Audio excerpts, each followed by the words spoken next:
ಜೇಡರಹುಳು ಸಾಧಕರಿಗೆ ಜೇಡರಹುಳು ಒಂದು ಜೀವಂತ ಪಾಠವಾಗಿದ್ದ ಸಹನೆ ಮತ್ತು ಪ್ರಯತ್ನಶೀಲತೆಗೆ ಜೇಡರಹುಳು ಒಂದು ಆದರ್ಶ ಬಾಳೆ ನಿರ್ಮಿಸುವ ಕೆಲಸದಲ್ಲಿ ಅದು ಹಲವು ಬಾರಿ ಸೋಲುತ್ತದೆ, ನೆಲಕ್ಕೆ ಉರುಳುತ್ತದೆ.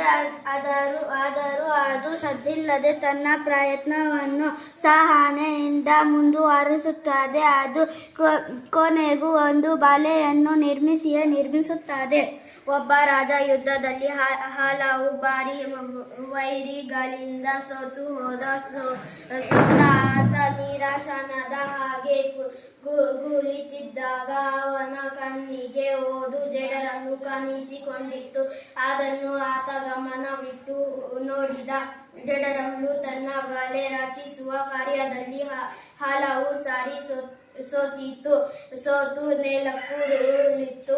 ಆದರೂ ಅದು ಸದ್ದು ಮಾಡಲಿಲ್ಲ, ಸಹನೆ ಕಳೆದುಕೊಳ್ಳಲಿಲ್ಲ, ಪ್ರಯತ್ನ ಬಿಡಲಿಲ್ಲ. ಮರಳಿ ಯತ್ನವ ಮಾಡು ಎಂಬಂತೆ ಆ ಜೇಡರಹುಳು ಎಡಬಿಡದೆ ಪ್ರಯತ್ನಿಸಿ ಕೊನೆಗೂ ಬಾಳೆಯೊಂದನ್ನು ನೈದೆ ಬಿಟ್ಟಿತು.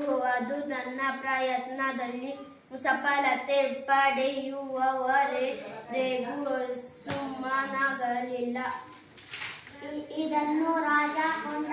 ಜೇಡರಹುಳುವೇ ಅವನ ಪಾಲಿಗೆ ಗುರುವಾಯಿತು. ಜೇಡರಹುಳು ಅವನಿಗೆ ಮರಳಿ ಯತ್ನವ ಮಾಡು ಜಯ ಪಡೆಯುವವರೆಗೂ ಹೋರಾಡು, ನಿರಾಶನಾಗಬೇಡ ಎಂಬ ಪಾಠವನ್ನು ಬೋಧಿಸಿದಂತಾಯಿತು.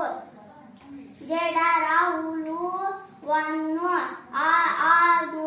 ಅನುಸರಿಸಿ ಆ ರಾಜನು ಮರಳಿ ಯತ್ನವ ಮಾಡಿದ. ಮತ್ತೆ ವೈರಿಗಳ ಗುರಿಸಿದ, ಹೋರಾಡಿದ. ಅಂತೂ ಕೊನೆಗೆ ಆತ ಜಯಶಾಲಿಯಾದ. ಜೇಡರಹುಳುವಿಗೆ ಆ ರಾಜ ಕೃತಜ್ಞನಾದ. ಆಸೆ ಹಕ್ಕಿಯ ಹಾದಿಗೆ ತಲೆದೂಗುವ ಹೂವು ನಾನಾಗುವ ಆಸೆ, ಹಸುವಿನ ಕೊರಳಿನ ಹೆಜ್ಜೆಯ ನಾನಾಗುವ ಆಸೆ, ಹಬ್ಬಿದ ಕಾಮನ ಬಿಲ್ಲಿನ ಮೇಲಿನ ಮುಗಿಲಾಗುವ ಆಸೆ, ಚಿನ್ನದ ಬಣ್ಣದ ಜಿಂಕೆಯ ಕಣ್ಣಿನ ಮಿಂಚಾಗುವ ಆಸೆ, ತೋಟದ ಕಂಪಿನ ಉಸಿರಲಿ ತೇಲುವ ಏನಾಗುವ ಆಸೆ,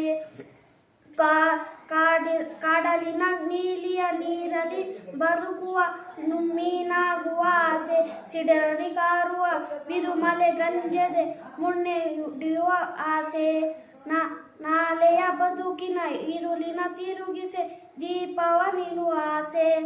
ವೆರಿ ಗುಡ್.